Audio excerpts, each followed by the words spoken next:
Hello students, we are going to continue our chapter 16 of Science, Universe and Organic Revolution, and it is video number 4. So till now we have studied about origin of universe, in which we have studied about Indian cosmology. That means the theory or concept given by Indian philosophers and thinkers was studied in this subtopic. Then we studied about theory of biocentrism, in which we studied that some of the scientists considers that the entire universe is made for support life. And then we studied about the Big Bang theory, in which we studied that at the beginning of the universe there was nothing in the space.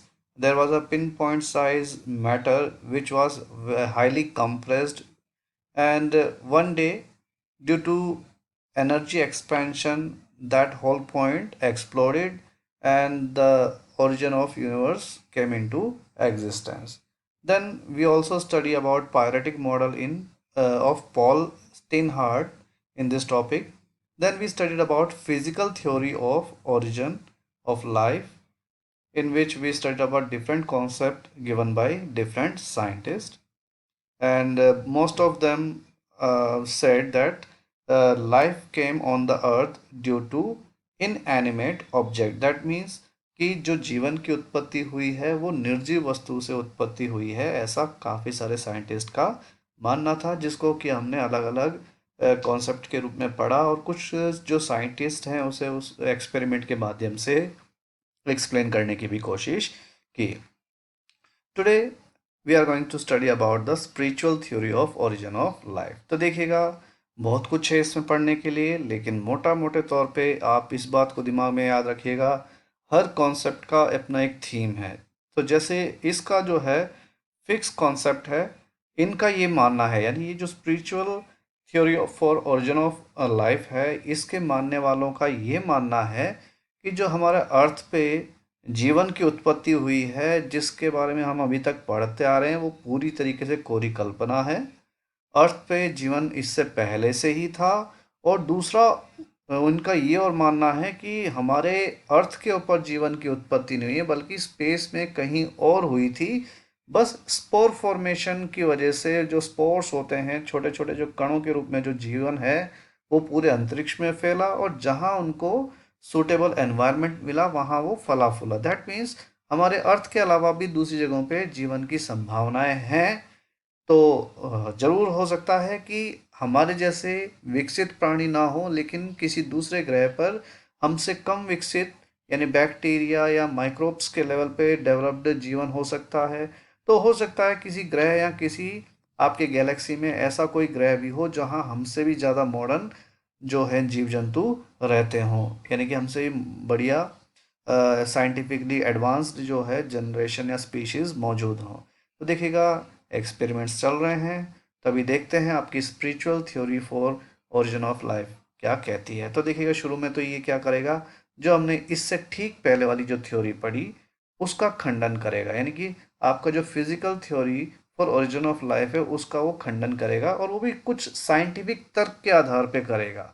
For example, कह रहा है कि some of the scientist opposed physical theory for origin of life, refusing proposition that the first life from born from primordial soup was able to fulfill its energy need through anaerobic respiration because they do not obey the principle of bioenergetic thermodynamics. तो देखिएगा, अब ये बड़े केड़े केड़े शब्द आपको जरूर फील हो रहे होंगे, लेकिन वो इतने भी कठिन नहीं है, इनको समझना आसान है.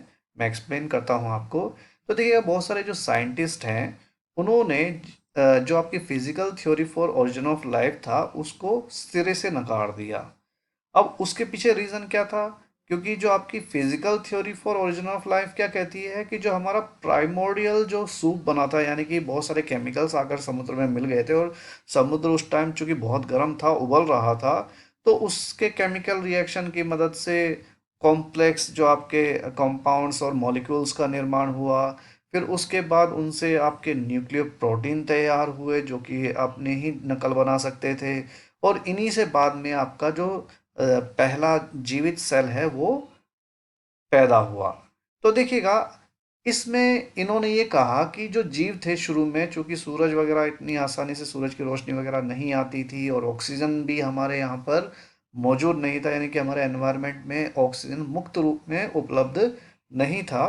तो ऐसे में उस टाइम के जो सूक्ष्म जीव थे वो एनएरोबिक रेस्पिरेशन की मदद से एनर्जी हासिल किया करते थे। दैट मीन्स वो ऑक्सीजन की अनुपस्थिति में एनर्जी क्रिएट किया करते थे। तो बहुत सारे साइंटिस्टों का कहना है कि भैया हम आज की डेट में प्रेजेंट में जीवन को देखते हैं, यानी कि जीव जंतुओं को देखते हैं, तो सभी लगभग सभी जो जीव हैं उनके अंदर एरोबिक रेस्पिरेशन देखने को मिलता है, यानी कि ऑक्सीजन की उपस्थिति में भोजन जलता है हमारे सेल्स के अंदर और वो हमें एनर्जी प्रदान करता है।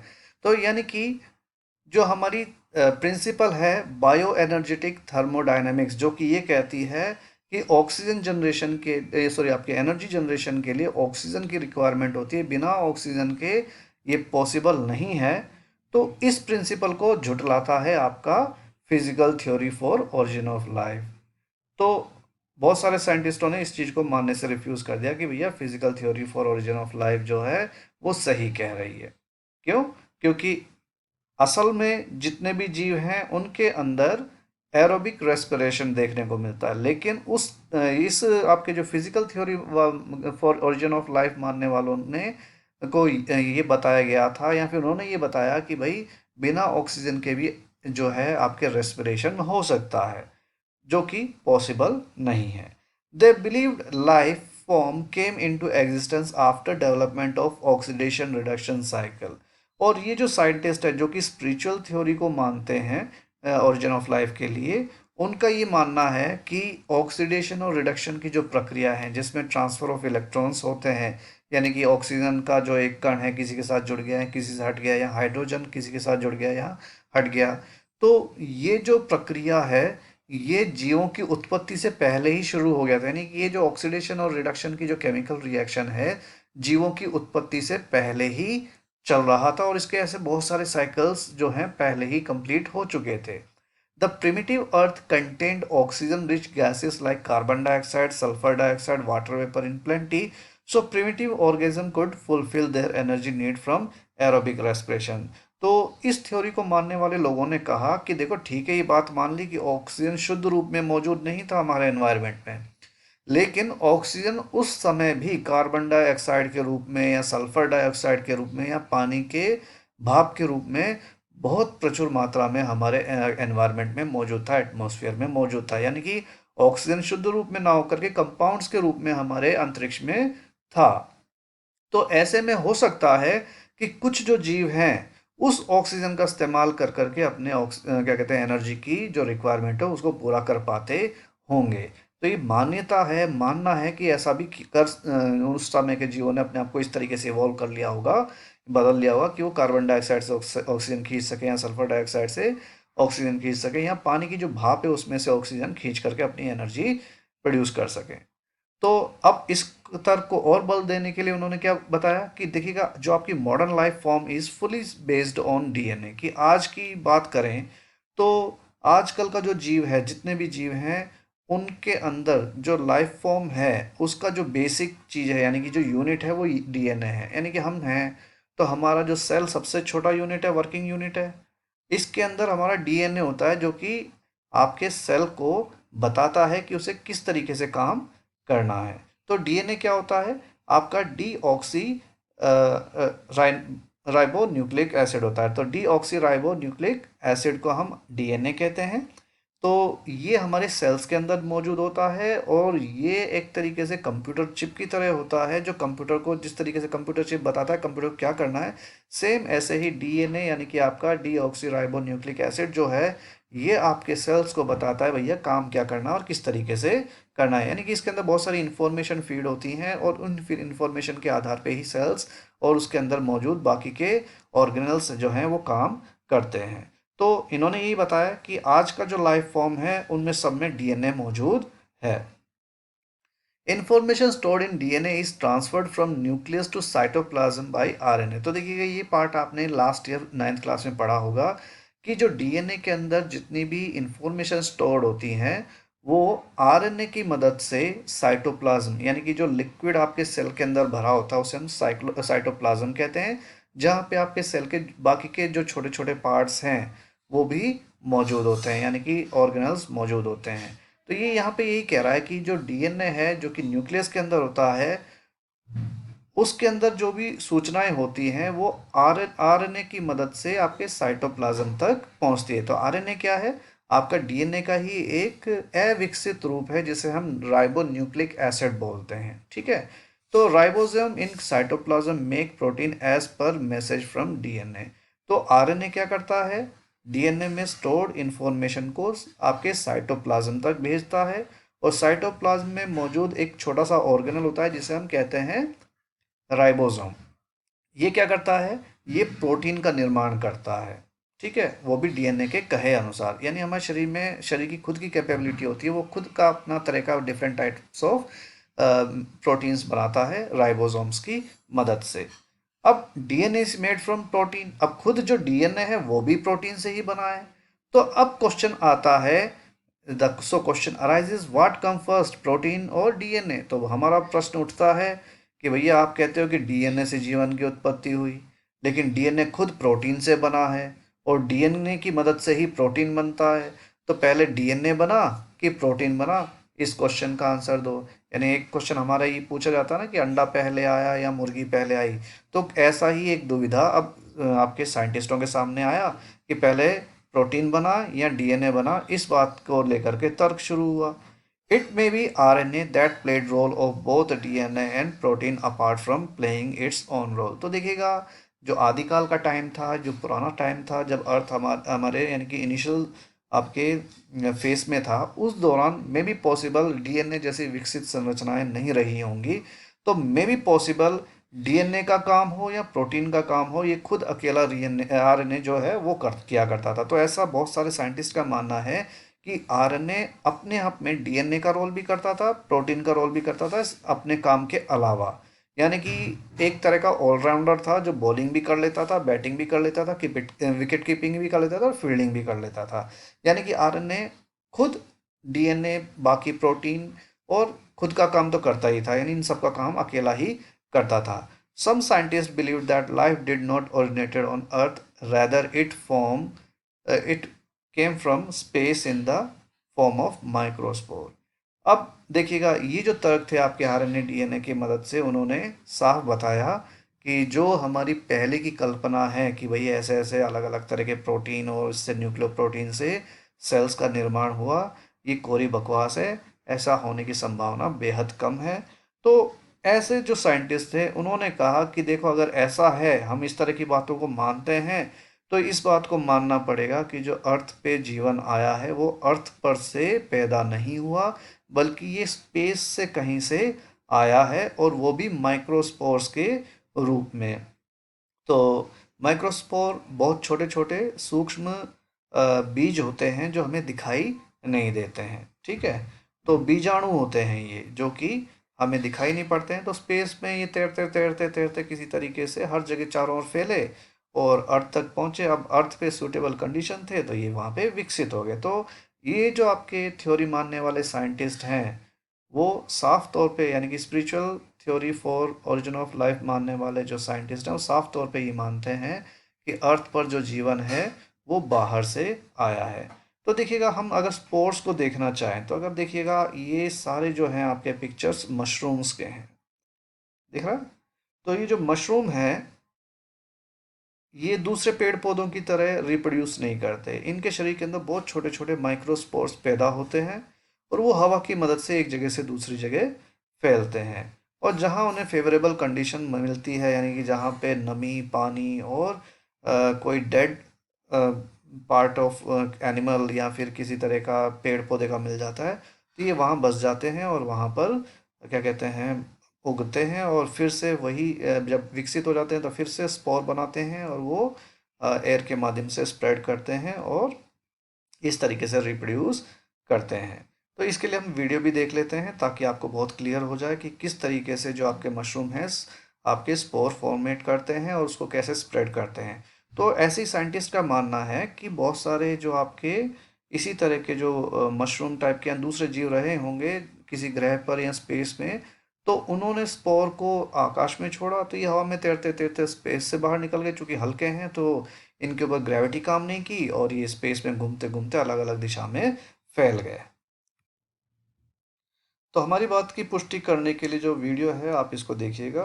तो इस पिक्चर में आप देख सकते हैं कि ये जो है ये आपका एक मशरूम है, ये भी एक मशरूम ही है, इसके नीचे से ये पिक्चर ली गई है। तो देखो आप बहुत छोटे जो कण हैं उनको उड़ते हुए देख सकते हैं। तो ये क्या है, स्पोर्स हैं।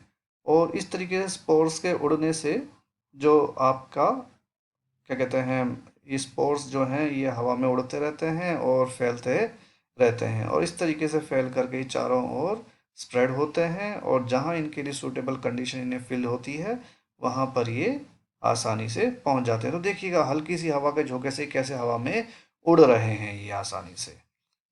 तो आप इसी से समझ सकते हैं कि किस तरीके से स्पोर फॉर्मेशन के माध्यम से जीवन जो है स्पेस में गया होगा। तो बहुत सारे साइंटिस्ट का मानना है कि जीवन की उत्पत्ति कुछ इसी तरीके से हुई हो। This concept was given by Lord Kelvin and von Helmholtz in 19th century and supposed with new fact by Fred Hoyle, Vikram Singhe, Jayant Vishnu Narlikar. तो ये जो कॉन्सेप्ट है ये 19वीं शताब्दी में लॉर्ड केल्विन और वॉन हेल्महोल्ट्ज नाम के जो साइंटिस्ट हैं उन्होंने दिया था।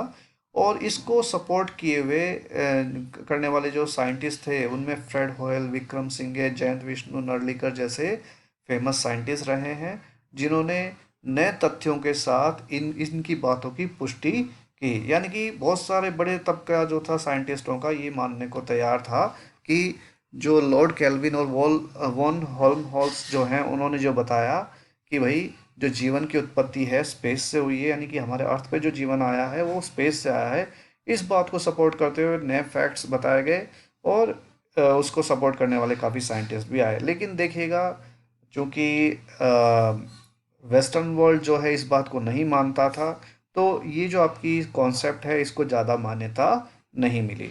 लेकिन अभी क्या हुआ, recent scientific study and research with better equipment and tools scientist are able to collect more reliable fact. लेकिन अब चूंकि हम जो साइंटिस्ट हैं उन्होंने अभी क्या कहते हैं नए टूल्स विकसित कर लें, पहले से ज़्यादा बढ़िया इक्विपमेंट्स बना लिए हैं। तो ऐसे में क्या है कि खोजों से पता लगा है कि जो आपकी कॉन्सेप्ट है ये वाली जिसमें स्पिरिचुअल आपका थ्योरी है आपके लाइफ के लिए, उसके लिए बहुत सारे नए तथ्य जुटाए गए हैं, बहुत सारे सबूत जुटाए गए हैं हमारे नए मॉडर्न इक्विपमेंट और टूल्स की मदद से और एक्सप्लेन करने की कोशिश की गई है कि हाँ वास्तव में जीवन की उत्पत्ति हमारे अर्थ पे ना होकर के बाहर से हुई है। अब इस चीज़ को समझने के लिए कुछ एग्जाम्पल्स जो उन्होंने दिए, नए फैक्ट्स जो दिए वो क्या दिए। Study of microfossil from the rocks of Hayden aeon shows that photosynthetic life was present on the earth around 4 billion years ago। तो देखिएगा क्या हुआ कि अभी नए जो इक्विपमेंट्स हैं उनके मदद से क्या है पुराने जो चट्टाने हैं उनकी स्टडी की गई। यानी ये वो चट्टाने थी जो हेडियन इयोन नाम के टाइम से थी, यानी कि ये वो काल था जब आपका अर्थ जो था मोल्टन अवस्था में था, यानी कि जो हमारे सरफेस है वो पूरी तरीके से जैसा आज दिखाई देता है उतना नहीं था, यानी कि काफ़ी ज़्यादा गर्म था हमारा अर्थ। और उस टाइम छोटी मोटी जो चट्टानें थोड़ी बहुत थी उस समय की जो चट्टानें उन्हें खोद के निकाला गया और उन पे देखा गया तो पता लगा कि इनके ऊपर बिल्कुल छोटे छोटे फॉसिल्स मौजूद हैं, यानी कि जीवाश्म मौजूद हैं, जीवों के अंश मौजूद हैं। तो और ये जो पत्थर है, ये जो चट्टानें हैं, ये आज से 4 बिलियन ईयर्स अगो का है। यानी हम कहते हैं कि जो हमारा अर्थ है, अर्थ जो है वो करीब 4.5 बिलियन ईयर पहले पैदा हुआ और ये जो जीवाश्म हैं 4 बिलियन ईयर पुराने ही हैं। तो और जबकि हमारा मानना है कि 580 मिलियन ईयर पहले जीवन की शुरुआत हुई अर्थ की। तो हम जो पढ़ते आए हैं वो पूरी तरीके से गलत है, सबूत ये बताते हैं। तो देखिएगा ये कह रहा है कि 4 billion years ago if we believe this fact then we have refuse the claim that the life came into existence during the last 580 million years ago. तो देखिएगा अगर हम इस माइक्रो ऑर्गेनिज्म के फॉसिल्स की स्टडी कर करके उस डाटा को सही मानते हैं, उस सूचना को, इंफॉर्मेशन को सही मानते हैं कि भैया जो अर्थ पे जीवन तो 4 बिलियन ईयर पहले से मौजूद है। तो ऐसे में जो न्यू साइंटिफिक स्टडीज कहती हैं कि भैया 580 मिलियन ईयर पहले हमारे यहाँ पे जीवन की उत्पत्ति हुई थी, तो इस बात को हमें क्या करना पड़ेगा, सिरे से खारिज करना पड़ेगा। क्योंकि देखिएगा मिलियन ईयर्स पहले की बात हो रही है, जबकि ये 4 बिलियन ईयर्स की बात हो रही है, तो बिलियन ज़्यादा होता है। ठीक। तो यानी कि अभी तक जो हम पढ़ते आए कि भैया जो जीवन की उत्पत्ति अर्थ पे हुई थी 580 मिलियन ईयर्स अगो, तो पूरी तरीके से गलत है, क्योंकि हम अब हमारे पास सबूत है, इसके अलावा और भी सबूत मौजूद हैं। तो जैसे कि बात करें आपके, many proof are available which shows that microspores can come out of atmosphere of a planet and can land on another planet after successfully completing a long and harsh space voyage। तो देखिए अभी आज की date में हमारे पास बहुत सारे ऐसे प्रूफ्स मौजूद हैं जो कि ये बताते हैं कि माइक्रोस्पोर्स यानी कि इस तरह के जो बीजाणु हैं वो किसी दूसरे प्लेनेट के एटमॉस्फेयर से उड़ करके आसानी से स्पेस में ट्रेवल करते हुए दूसरे प्लेनेट तक पहुंच सकते हैं, वो भी बहुत लंबी और खतरनाक यात्रा पूरी कर करके। Life must have spread in all direction. तो देखिएगा स्पोर का मैंने वीडियो भी दिखाया कि कितनी आसानी से बिल्कुल लाइट हवा में भी वो ऊपर की ओर उड़ जाते हैं, और ये इतने हल्के होते हैं कि ग्रेविटेशनल फोर्स काम नहीं करती, उड़ते उड़ते ये स्पेस में पहुंच जाते हैं, और वहां से ये जो दूसरे जो आपके ग्रह हैं उनके फोर्स ऑफ अट्रैक्शन से अट्रैक्ट होकर के उनकी ओर निकल जाते हैं। ठीक है। और समय के साथ जैसे जैसे ट्रैवल करते हैं इनकी स्पीड बढ़ जाती है और फिर वो किसी दूसरे ग्रह के एटमॉस्फेयर में घुस जाते हैं और वहाँ पहुँच जाते हैं। तो इस तरीके से साइंटिस्टों का मानना है कि जो जीवन है कि जहाँ पे भी शुरू हुआ वहाँ से चारों दिशाओं में फैला होगा। ठीक है। and it came into existence and flourished where suitable condition had been available like earth। और क्या हम मानते हैं कि जीवन की जो जीवन जो है चारों ओर फैला होगा, लेकिन वो वहीं पे विकसित हुआ होगा जहाँ पर उन्हें सूटेबल कंडीशंस मिली होंगी, यानी जहाँ उनके लायक उनको वातावरण यानी कि जीने लायक वातावरण मिला होगा, जैसा कि हमारा अर्थ था। यानी हवा मौजूद थी, पानी मौजूद था, ज़मीन मौजूद था, तो यहाँ पर लाइफ जो है आसानी से पनप पाया। Efforts are made to find existence of life on other celestial body, but till now there is no success।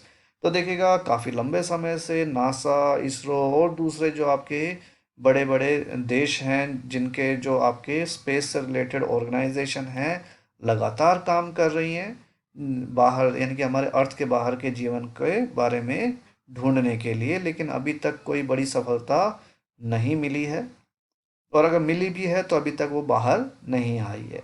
Study of some in comets and meteors where acid like citric acid and its compounds are found which are utilized in metabolic reaction in cell। तो देखिएगा ऐसे ही जो आसमान में उड़ते बहुत सारे comets हैं, मिट्योर्स जो हैं हमारे धरती पे आके गिरे, उनके ऊपर भी स्टडी की गई, तो उनके अंदर पाया गया कि साइट्रिक एसिड या उसके कंपाउंड्स मौजूद थे। और साइट्रिक एसिड जो है आमतौर पे जो बहुत छोटे सूक्ष्म जीव होते हैं उनके मेटाबॉलिक रिएक्शन के दौरान बनते हैं। ठीक है। तो यानी कि उस पे सूक्ष्म जीव मौजूद थे, तो ये उनके जो फॉसिल्स हैं वो बताते हैं, फॉसिल्स आपके जीवाश्म होते हैं। आगे चलते हैं तो कंक्लूजन क्या निकलता है इतनी सारी थ्योरीज का, इतनी सारे कॉन्सेप्ट का। There are various concepts and theories about origin of life, but scientists are yet to reach a uniform opinion on this topic। कि देखिएगा बहुत सारे अलग अलग कॉन्सेप्ट हैं, थ्योरीज हैं ओरिजिन ऑफ लाइफ के बारे में, लेकिन अभी भी साइंटिस्ट जो हैं धड़ों में बटे हुए हैं, अपनी अपनी मान्यताओं में बटे हुए हैं। अभी तक किसी भी यानी कि जो साइंटिस्ट हैं वो सब मिल करके एक किसी एक कॉन्सेप्ट को मानने को तैयार नहीं है। तो अभी बहुत सारी स्टडी होनी बाकी है, और मे भी पॉसिबल आज से 100 साल 500 साल बाद हम शायद जान पाएँ कि ओरिजिन कहाँ से जीवन की हुई थी। तब तक के लिए हमें इसी तरीके से अलग अलग कॉन्सेप्ट पढ़ने पड़ेंगे। अब बात करते हैं फॉसिल्स की। तो देखिएगा अभी तक जो फॉसिल्स के बारे में स्टडी करी उसी से हमें बहुत सारी चीज़ों की जानकारियाँ मिली हैं, जीवों की उत्पत्ति और उनमें हुए विकास के बारे में। तो इसके बारे में पढ़ते हैं। तो as we know that life originated on the earth several millions years ago. तो देखिएगा ये मिलियन ईयर्स अगो यानी कि जो हमारा पहले से पुराना जो कॉन्सेप्ट चलता आ रहा है कि भाई 580 आपके मिलियन ईयर्स पहले आपके अर्थ पर जीवन की उत्पत्ति हुई, उस कॉन्सेप्ट को मानते हुए हम चल रहे हैं। And during this time many species of organisms got extinct and new species came into existence। तो देखिएगा जीवन की शुरुआत तो हमारे यहाँ पे मिलियंस ऑफ ईयर्स पहले ही हो गई थी, यानी कि कई लाख साल पहले ही शुरुआत जीवन की हो गई थी। और आज तक पहुँचते पहुँचते यानी प्रेजेंट तक पहुँचते पहुँचते ऐसा हुआ है कि बहुत सारे जो जीव हैं वो एक्सटिंक्ट हो चुके हैं, यानी कि पूरी तरीके से ख़त्म हो चुके हैं। और वहीं पे बहुत सारे नए जीवों की उत्पत्ति भी हो चुकी है, यानी कि नए जीवों का उत्पन्न होना और पुरानों का ख़त्म होने की जो प्रोसीजर है वो लगातार मिलियंस ऑफ ईयर्स से चलती आ रही है। We know about these extinct species through remains of their body. और हम ये जो मरे हुए जीवित हैं जानवर हैं जो यानी कि समाप्त हो चुके हैं, लुप्त हो चुके हैं, उनके बारे में हम जान पाए उनके फॉसिल्स की मदद से, यानी उनके शरीर के बचे हुए हिस्सों की मदद से। ठीक, तो अब क्या कह रहा है, it is remaining part of dead organism which are found during excavation. तो ये कह रहा है कि देखिएगा एक्सकेवेशन का मतलब होता है खुदाई के दौरान। तो खुदाई के दौरान यानी कि अलग अलग साइट्स पे माइनिंग करने के लिए या दूसरे कारण से जब भी खोदे गए तो कुछ जीवों के बड़े बड़े शरीर के हिस्से मिले या फिर उनके शरीर के टुकड़े मिले। तो उनके ऊपर स्टडी की गई तो पता लगा कि ये एक विचित्र या अलग तरह के जानवर का शरीर था या उसका कंकाल था। Soft flesh and tissues of dead animals are decomposed but their hard body parts like shell and bones buried safely under the soil in due course of time. तो हुआ क्या, जो जीव जंतु पहले मरे यानी विशालकाय जीव जंतु रहे या चाहे छोटे मोटे जीव जंतु रहे, वो जब मरे तो क्या हुआ कि उनकी जो मांसपेशियां और टिश्यूज हैं जो कि सॉफ्ट टिश्यूज वगैरह होती हैं, ये तो क्या हुआ समय के साथ गल गई, डिकम्पोज हो गई। लेकिन हड्डी या उनके शेल जैसे बॉडी कवर जो है वो जो है मिट्टी में ही दब गई और मिट्टी में दबे होने की वजह से वो वहीं सुरक्षित रहे। और हजारों साल के ड्यूरेशन में क्या हुआ, उनके ऊपर अच्छी खासी परत जम गई and these preserved body parts are known as fossil. और इस तरह से सुरक्षित जो शरीर है के हिस्से हैं उन्हें ही हम फॉसिल्स कहते हैं। Well preserved fossils of woolly mammoth is found in Siberia. तो देखिएगा वूली मैमथ जो है एक तरह का हाथी था जिसके शरीर पे बाल हुआ करते थे और दांत बहुत लंबे हुआ करते थे। तो इनके पिछले पैर थोड़े छोटे हुआ करते थे और अगले पैर जो थे वो बड़े और ज़्यादा मजबूत हुआ करते थे। तो एक जो वूली मैमथ है उसका पूरा का पूरा बॉडी जो है बर्फ़ के अंदर बिल्कुल सुरक्षित मिला साइबेरिया के अंदर जो कि रशिया में है। और इस हाथी के शरीर को निकाल करके स्टडी की गई तो पता लगा कि किसी ज़माने में जो हाथी थे वो इस तरह के हुआ करते थे, यानी आज जो ऐसा हाथी हमें दिखाई देता है वैसा हाथी नहीं था उस समय का। Some fossils of insect are trapped in amber और लैक। वहीं पे कुछ कीड़े मकोड़े जो थे उस ज़माने के जो पेड़ पौधे हैं उनके ऊपर बैठे थे, तो वो आपने देखा होगा कुछ पेड़ों में से गोंद निकलती है तो उसे एम्बर बोलते हैं। तो पेड़ों से निकला हुआ जो एम्बर या लैक है उसमें फंसे हुए कीड़े मिले। तो उनकी स्टडी से पता लगा कि किसी टाइम में मच्छरों का साइज़ ऐसा नहीं हुआ करता था जैसा आज है, या जो जीव हैं उनका साइज़ या उनका व्यवहार या उनके खाने पीने का तरीका कुछ डिफरेंट हुआ करता था। Fossils of Archaeopteryx is the form of impression that shows that bird have evolved from reptile। ऐसे ही एक फॉसिल मिला जिसको नाम दिया गया आर्कियोपेट्रिक्स। ठीक है, तो ये जो आपका आर्कियोपेट्रिक्स जो आपका फॉसिल था वो एक छपे हुए इंप्रेशन की तरह था, यानी कि किसी चीज़ को हम छाप देते हैं तो उसको इंप्रेशन बोलते हैं। तो किसी जीव के छपाई के रूप में हमें मिला जिससे हमें पता लगता है कि जो आज के पक्षी हैं वो शुरू में पक्षी नहीं हुआ करते थे, वो रेप्टाइल्स की प्रजाति से इवॉल्व हुए हैं। यानी कि किसी ज़माने में जो रेप्टाइल्स हैं यानी कि गिरगिट छिपकली जैसे जो जीव हैं इन्होंने किसी तरीके से धीरे धीरे उड़ना सीखा और समय के साथ वो विकसित होकर पक्षियों में विकसित हो गए। तो पक्षियों की उत्पत्ति रेप्टाइल से हुई है, ये आपके आर्कियोपेट्रिक्स नाम के फॉसिल से पता लगता है। Similarly, some fossils shows that horse have evolved from fox-like animals। ऐसे खुदाई के दौरान ऐसे हमको फॉसिल्स भी मिले, ऐसे जीवाश्म भी मिले जो कि ये बताते हैं कि घोड़े जैसा जो जानवर है उसकी उत्पत्ति लोमड़ी जैसे जानवर से हुई है। देखिएगा जहाँ लोमड़ी जो है मौका परस्त जीव होती है, मांस भक्षी होती है, कुछ भी खा लेती है, वहीं पे घोड़ा जो है घास खाता है और उसका साइज भी फॉक्स के मुकाबले बहुत डिफरेंट होता है। तो आप देखिएगा समय की वजह से वो जानवर किस तरीके से अपने आप को विकसित किया होगा कि वो घास खाने वाला जानवर बन गया होगा। Fossils of plants are found in the form of replica in stone, which show structure of the plant. ऐसे ही क्या कहते हैं, जो पेड़ पौधों की जो छाप है वो भी पत्थरों पर रेप्लिका के रूप में दिखाई पड़ती है, जिससे हमें पता लगता है कि किसी ज़माने में जो पेड़ हुआ करते थे वो इस तरह के हुआ करते थे, उनकी पत्तियां इतनी चौड़ी या मोटी हुआ करती थी। तो उनके स्ट्रक्चर वगैरह के बारे में हमें पता लगता है रेप्लिकास की मदद से। ऐसे ही कुछ जीवों के बारे में हमें पता लगा, वेस्टाइजल ऑर्गन्स, यानी कि कुछ जीवों में वेस्टाइजल ऑर्गन्स पाए जाते हैं, हमारे शरीर में भी कुछ मौजूद हैं। तो वेस्टाइजल ऑर्गन क्या होते हैं? Organ which serve no purpose for the organism are called vestigial organ, like wisdom teeth and appendix. तो कुछ जीवों के शरीर में कुछ ऐसे हिस्से होते हैं जो शरीर में तो होते हैं लेकिन वो किसी काम के नहीं होते, यानी किसी तरह की फंक्शन वो नहीं करते हैं। फॉर एग्जाम्पल हम हमारी बात करें तो हमारे विजडम टीथ, जिसे हम अक्कल दाढ़ कहते हैं, जो सबसे लास्ट में आती है, ठीक है, वो आड़ी टेढ़ी आती है और कुछ लोगों को तो बहुत तकलीफ भी पहुंचाती है, लेकिन ये चबाने के काम नहीं आती। तो इसका कोई पर्पस हमारे लिए नहीं है। ऐसी अपेंडिक्स जो है आपके क्या कहते हैं, दोनों जो हमारी आते हैं आपके स्मॉल इंटेस्टाइन और लार्ज इंटेस्टाइन के जोड़ पे मौजूद होता है, तो पूंछ जैसा एक छोटा सा स्ट्रक्चर होता है, ठीक है। ये हमारे शरीर के किसी भी काम का नहीं होता, ठीक है। तो कुछ ऑर्गन्स ऐसे हैं जो हमारे पूर्वजों में मौजूद थे, लेकिन एवोल्यूशन के दौरान इन्होंने काम करना बंद कर दिया, किसी काम के नहीं है, उसके बावजूद वो हमारी बॉडी के अंदर मौजूद हैं या दूसरे जीवों के बॉडी के अंदर मौजूद होते हैं। तो इस तरह के जो ऑर्गन्स होते हैं इन्हें वेस्टाइजल ऑर्गन्स कहते हैं। तो ये आपका एग्जाम में पूछा जा सकता है कि वेस्टाइजल ऑर्गन क्या होते हैं या उनके एग्जाम्पल्स क्या हैं, तो इसको याद जरूर करिएगा। तो देखिएगा अब कह रहा है age of fossils can be determined by two methods, depth at which fossil is found and carbon dating. तो देखिएगा जो फॉसिल्स हमें ज़मीन के नीचे से या दबे हुए मिलते हैं, उनको उनकी जो उम्र है या वो कितने पुराने हैं, ये पता लगाने के लिए दो तरीके हैं।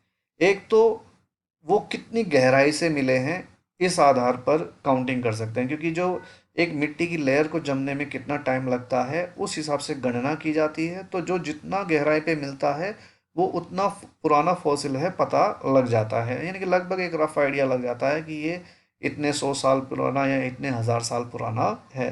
फिर दूसरा एक साइंटिफिक मेथड है जिसे हम कार्बन डेटिंग मेथड कहते हैं, जिसमें क्या होता है कि कोई भी जीव मरता है तो कुछ समय तक उसकी जो बॉडी होती है एनवायरनमेंट में रहती है। तो कार्बन के जो कण होते हैं हमारे बॉडी के ऊपर जम जाते हैं। तो उस ज़माने के जो कार्बन के जो कण हैं, जो कार्बन 12 नाम का एक आइसोटोप होता है कार्बन का, इसके जमाव की क्वांटिटी देखी जाती है और उस आधार पे बताया जाता है कि वो जीव या वो जो बर्फ़ है या फिर जो भी चीज़ है वो कितनी पुरानी है। तो देखिएगा ये अलग अलग पिक्चर्स हैं, आप देख सकते हैं। ये आपका आर्कियोपेट्रिक्स है। ये देखिए इसके पंख की छाप है पत्थर पे, और इसकी बॉडी देखें तो आपको चिड़िया कम गिरगिट जैसा ज़्यादा लगेगा। तो इससे पता लगा कि एक्चुअल में जो आज के पक्षी जैसे हमें दिखाई देते हैं शुरुआत में वो ऐसे नहीं थे।